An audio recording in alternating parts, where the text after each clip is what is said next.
information about a cold case 24 years after a body was found in the Columbia River. Now the Clark County Medical Examiner's Office has been able to use genealogy to learn the identity of the man. On October 26, 1998, it rained all day, so a body was found in the water near Lower River Road in Vancouver. This caused shockwaves throughout the area. Authorities rushed to the spot to find out who had died so quickly. As they got closer to the body, they could smell rotting meat, which showed that the man had been in the water for a long time. Since it wasn't clear who the man was, they carefully pulled his body out of the water and took it away so they could start the hard work of finding out who he was and doing an autopsy. They didn't know that this was the beginning of a puzzle that would keep them busy for years.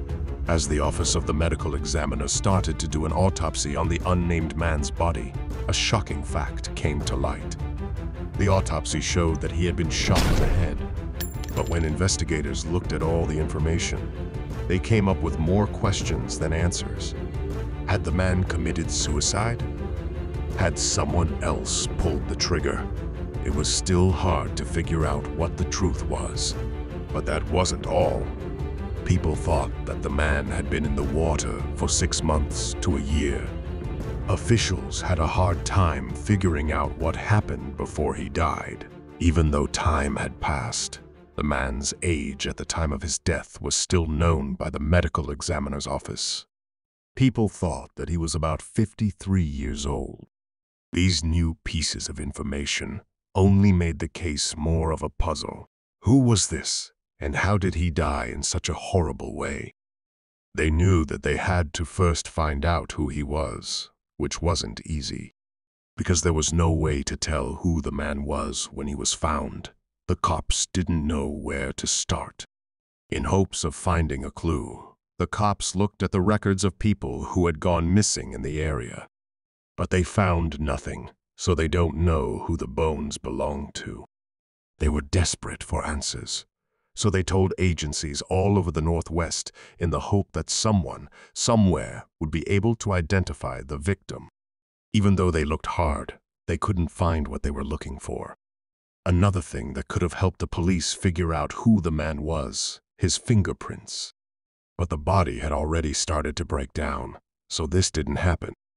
As the days turned into weeks, it seemed like there was nowhere left to go with the case. Investigators were getting upset because they still didn't know who the man was or why he died at such a young age. He stayed an unknown John Doe, which was scary because it showed how many questions about the case were still unanswered. Even though they tried hard, over time, less and less people knew about the case. Another of the world's many secrets. Even though the spies did everything they could, the truth was still just out of reach. In 2008, the people looking into the case decided to take another look at the data. They took the most up-to-date tools and methods for investigating to the University of North Texas Center for Human Identification. They were hoping that the changes in DNA profiling would finally help them find the answers they had been looking for so long. The University of North Texas Center for Human Identification was able to do a DNA analysis of the guy because samples of his DNA were taken during the autopsy. When detectives saw the DNA profile, they were hopeful, so they sent it right away to the National DNA Database and waited with great anticipation for a match.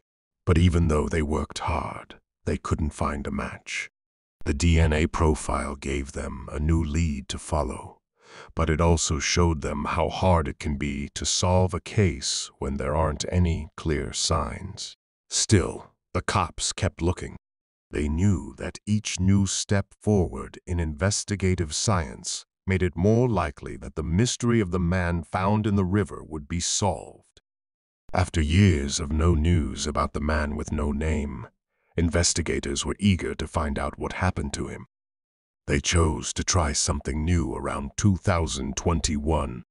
They sent a piece of the body's DNA to Bode Technology in Virginia, which is a well-known forensic DNA lab.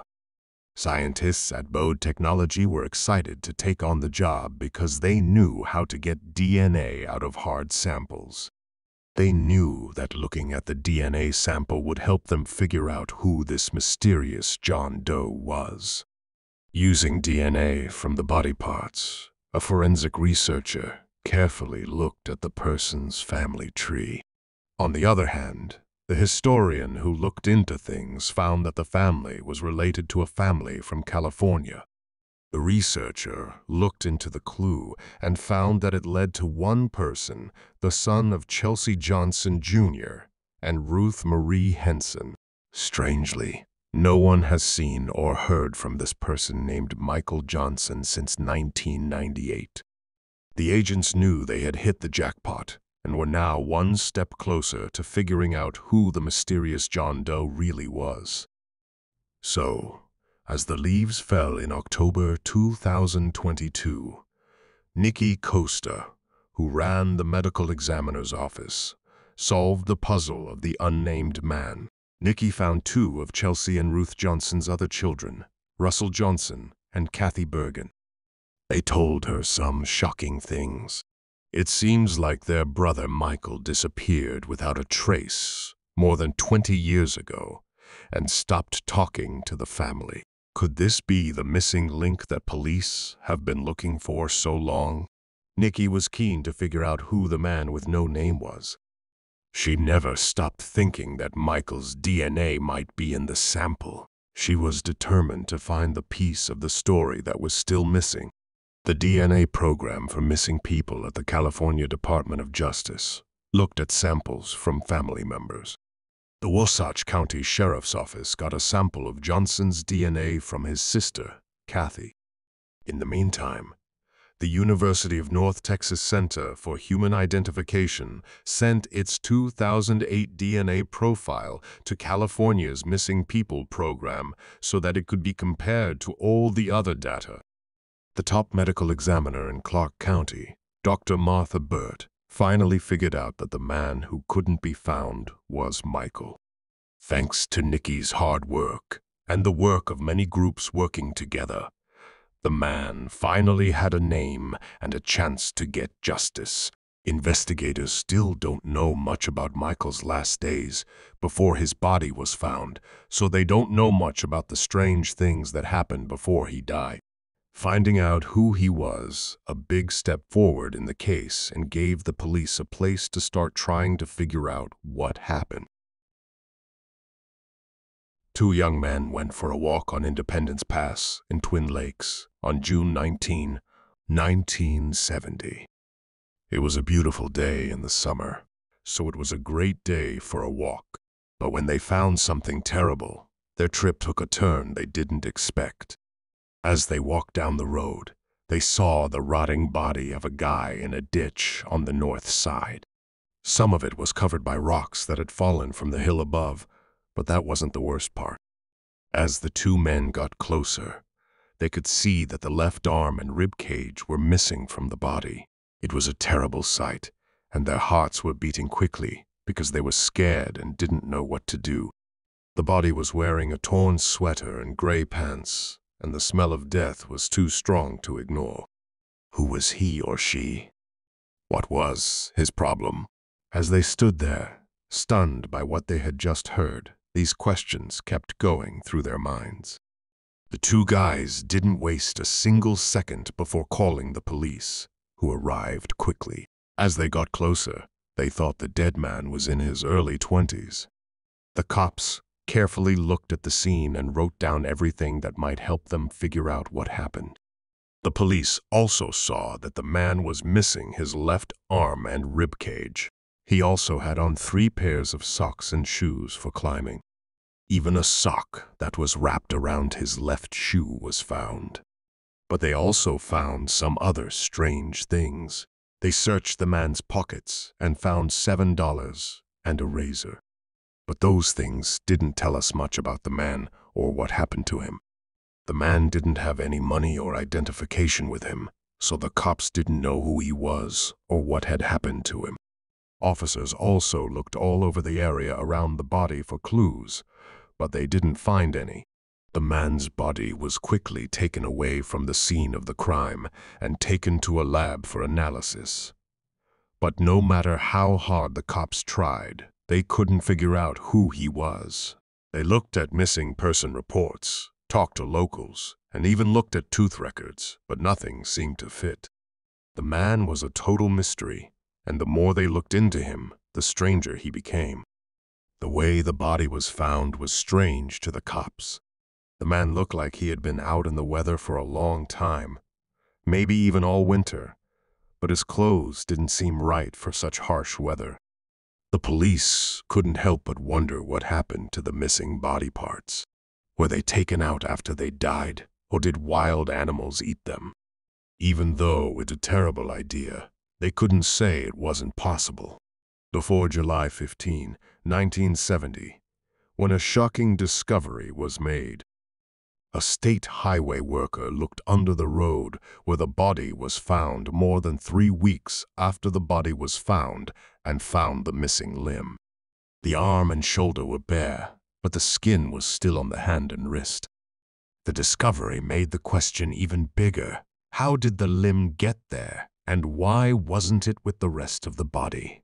The way the body part was found was strange, so the police officers thought it might have been taken after the man died, maybe by a snowplow, but they didn't have any proof.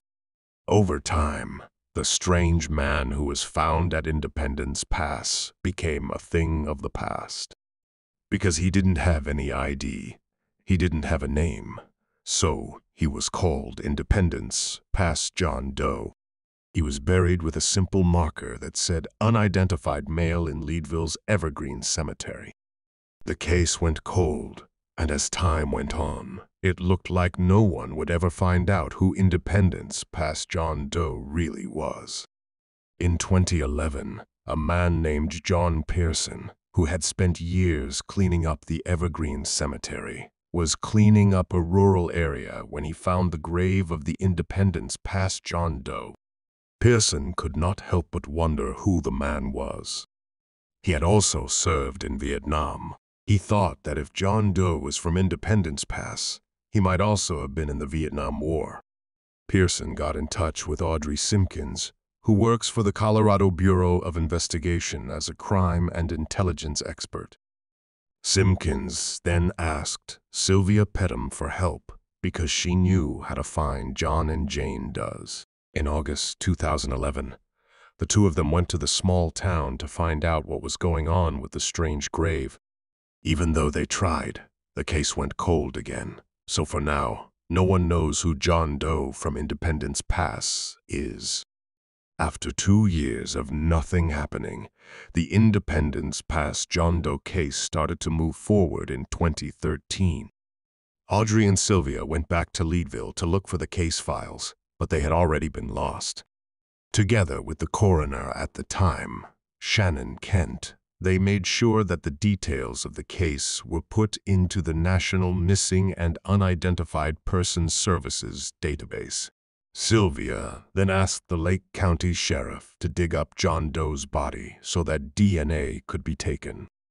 With the help of the Colorado Bureau of Investigation, the body was dug up and a palm was taken. DNA was taken from the chondros femur and the brain at the University of North Texas. This gave people new hope that they could finally figure out who the unknown guy was. But John Doe's body was not laid to rest in his grave at Evergreen Cemetery. Instead, Shannon, the old Lake County coroner, put it in a coffin in his office. After 8 long years, the man was finally buried again. In 2022, when things were calm, the long-running case took a big step forward. The DNA of John Doe was taken by a group of police officers and sent to a lab for forensic genetic genealogy testing. We got a good sign from the test. There was still a lot of unknowns about this lead, but it was enough to blow the case wide open. John Doe finally got a name after all these years: Gardner Paul Smith. When his body was found, he was only 39 years old. Gardner was no longer just a body in a grave with no face. He had a family, a name, and a story. He was born in Modesto, California, on September 22, 1930. He was the oldest son of Paul and Bernita Smith. His family skied when he was growing up. Gardner's parents both skied, so it was natural for him and his younger brother Armour to do the same. Gardner didn't just ski for fun. He did it every day. He went to school at the University of Nevada in Reno, where he not only studied but also was on the ski team. Gardner cared a lot about his sport, and he always tried to improve. He was known to try out new ways of doing things. Once, he even did a big slalom run on cross-country skis to improve his balance. Gardner was a good player, but he wasn't just that. He was also a deep thinker and an idealist who was always trying to figure out what it meant to really live. In the last part of his life, he became interested in mental experiences and mental skills, and he wanted to figure out how the mind works. He looked into this area of study for a long time. Gardner was young when he joined the Army in June 1957. He was on active duty for 2 years, and then he went to the reserves, where he stayed for another 4. Gardner's road led him to Argentina, where he met the love of his life, Jennifer Dawn Andrews, in 1961. They got married, and Gardner brought his new wife back to California with him.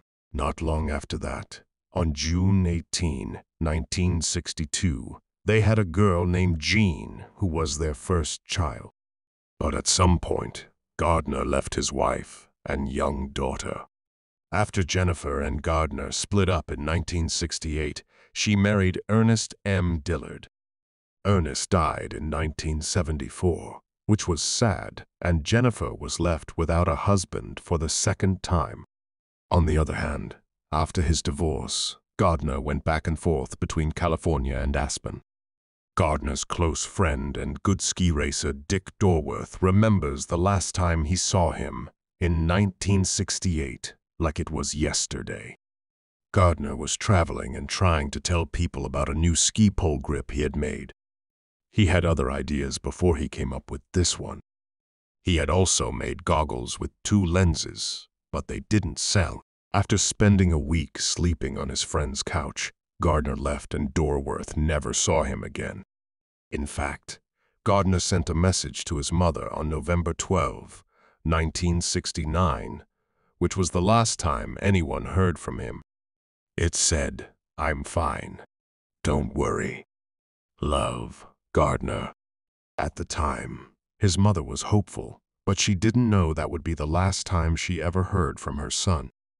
John, Gardner's daughter, had many questions about her father, who had left when she was a baby. She had no idea where he went or why he didn't come back for years. Her mother and other family members didn't say much about her father's absence, so she had to figure out what happened to him on her own. She didn't know who her real father was until a long time later, when his real name was found. Jane is keen to show her father the respect he deserves now that she is 60 and has her own family. She wants to plan a small military funeral for him and have a gravestone made to remember him. Jean hasn't chosen yet where he wants to be buried, but the father she never met will always have a special place in her heart. The death of Gardner Smith is still not clear. Even though there is no record of an autopsy being done on him, the Colorado Bureau of Investigation says there is no evidence of wrongdoing, and there are still stories about how he died. Some people think he may have been a victim of a crime and that his body was dumped in Independence Pass.